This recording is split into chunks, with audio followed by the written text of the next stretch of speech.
Hey, hello everyone. Okay, so for today, all right, we're going to be checking in on lesson number 8, and we're actually going to do most of all the classwork here together. So, let's go find your classwork packet. All right, let's go to your lesson 8 classwork and show you what we're talking about. All right, so here we go. I'm in my lesson 8 classwork because, well, it says classwork and lessons 1 through 8. Or lesson 8, so we're kind of getting down to the end of this lesson, all right, which means new packets are coming on the way. Da, da, da, da. All of this should be really completed for the most part, all right? All right, so let's check into this here. Lesson 8 introduces us to a vocabulary word, and it's not a critical one, but it's something we want to be aware of there, and it's this word of value. All right. And all value really means is to simplify. So we'll see the word simplify a lot more. So they're going to ask you to simplify the ratio. So we've already talked about to make equivalent ratios, you can multiply by the same number. Well, who's multiplication's partner in crime? Division. So as long as we multiply by the same number or divide by the same number, we've got ourselves equivalent ratios. So they're using the ratio of 4 to 2, and they want to know what's the value of it. So what can you divide both of these numbers by? Well, we can pull out groups of 2 out of each of them. So we're just going to divide both of our numbers by 2.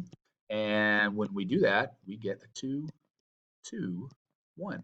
And there we go. That's it.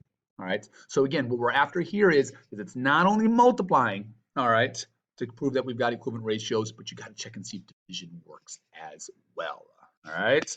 All right, let's drop on down here. All right, and this is kind of what we're after here. We really want to kind of emphasize. It says use the value of the ratio to determine which ratios are equivalent to 7 to 15. Show why or why not. So the goal here is we're trying to say is, hey, can we make this equivalent? So the question here is to go from that 21 to that 7, what do? Well, you're going to divide by 3. So the question is if you take 45, you divide by 3, do you get 15? You do. And again, if you need to break out a calculator, that's fine. Groups of 15, 15, 30, 45. There's 3 groups right there. So we got a big old yes that we're using here. All right. The 14 to 45. Well, all right. Again, we're going to use the 7 to 15. What do you do to a 14 to get to a 7? Remember, you can only use multiplication or division. And we are getting smaller, which means division's what's in play here. Yeah, we're going to divide by 2. So the issue here is 45 when divided by 2, does that equal 15?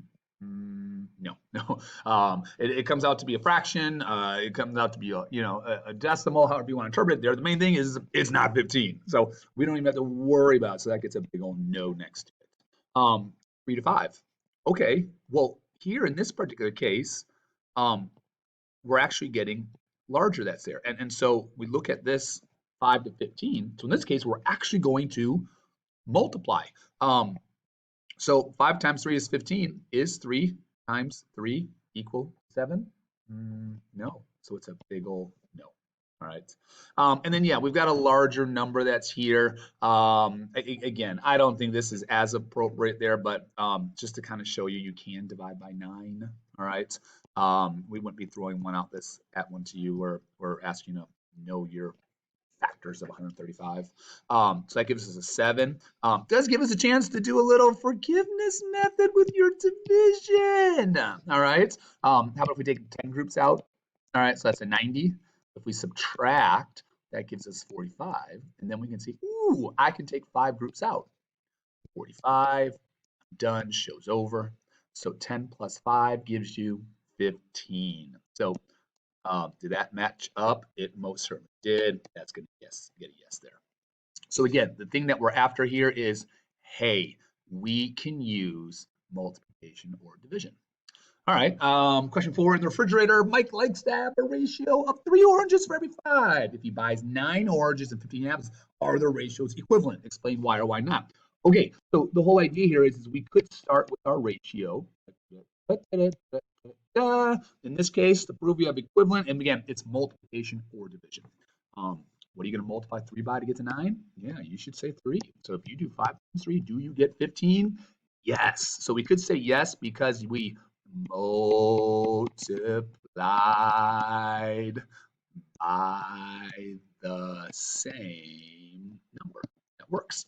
Let's say not say by accident, but let's just say you started with the 9 to the 15, and then you're seeing if it matched up with the 3 to the 5. Then you'd be like, hey, I'm dividing by a 3. So if I divide by a 3, does that work? And then you would say yes, but you're not going to say that you multiplied by the same number. You would simply say, I divided by the same number. So yeah, that's definitely something we want to be aware of. All right.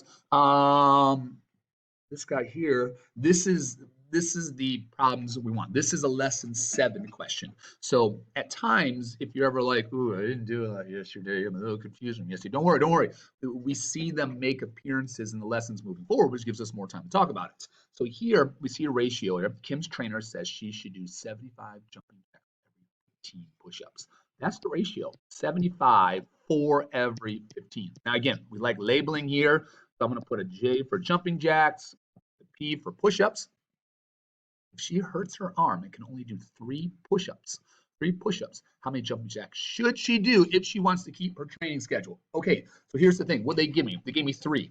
3 what though? 3 push-ups. So the question here is where should the 3 go? Up in the numerator or down in the denominator? Well, check your labeling. It said 3 push-ups. Where are the push-ups at? Downstairs, yes, the push-ups are down in the denominator. So there we go, which means we always start on the side that has the 2 numbers and then the numbers that are across from each other. So what you going to do? Well, we're going to divide. Yes, we're going to divide by a 5. So that means you need to divide by 5 here. We could count on our fingers if we want. We could do some division that's off the side, some of the forgiveness method, whatever the case is. All right. Maybe you simply know off the top of your head how many it's going to be. All right. How many is it? Is it 15? Is it 5, 10? Yeah, it's 15 in there. Now we don't want to leave it like this. We want to make sure we know what our answer is. Oh, 15 jumping jacks. Circle it. Okay, you can come off to the side and rewrite it, or just find it right in there. Okay, so what you are doing here is you are finishing the last page and then checking it on the answer key. Things that we want to keep in mind here is we're using the information.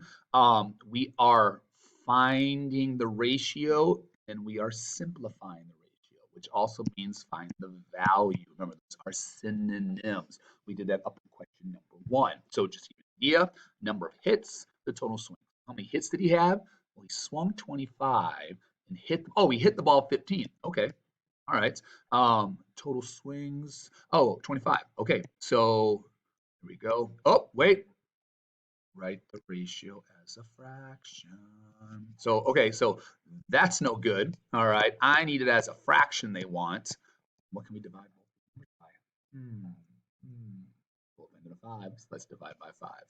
All right, 15 divided by 5 is 3. 25 divided by 5 is 5. Show's over. All right, finish those last ones there. Check your answer key. All right, and don't forget about your quiz retakes if you've got them there. Get on in there, make your corrections, all right? That way tomorrow you can show it to me in class. We can get you the practice paper, we can do the retake, and we can update your grade. All right, people, we'll see you later.